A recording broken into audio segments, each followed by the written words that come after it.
রাজবাড়ীর বালিয়াকান্দিতে অনুষ্ঠিত হয়ে গেল সনাতন সম্প্রদায়ের চড়ক পূজা। বুধবার দুপুরে জেলার বিভিন্ন স্থান থেকে পূজা দেখতে ভিড় করেন দর্শনার্থীরা। গত 4 বছর ধরে চৈত্র সংক্রান্তি উপলক্ষে বালিয়াকান্দির বহরপুর ইউনিয়নে চড়ক পূজা অনুষ্ঠিত হয়ে আসছে।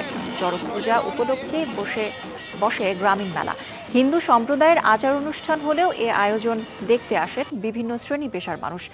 শিবের আরাধনার জন্য ভগবতীর পূজার শেষে চড়ক পূজার আয়োজন করেন ভক্তরা। এটা সনাতন সম্প্রদায়ের শিবের আজ্ঞা বলেন তারা।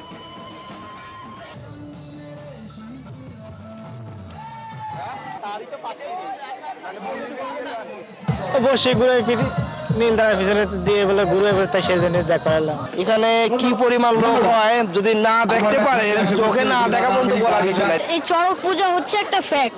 এখানে সবাই মেলা দেখতে আসে বিভিন্ন রকমের। আসলে খুবই ভালো লাগলো। এগুলো আসলে সচরাচর কোথাও দেখা যায় না। এটা একটা ঐতিহাসিক পূজা বলতে হয়। আমরা শুরু করেছিলাম 4 বছর আগে।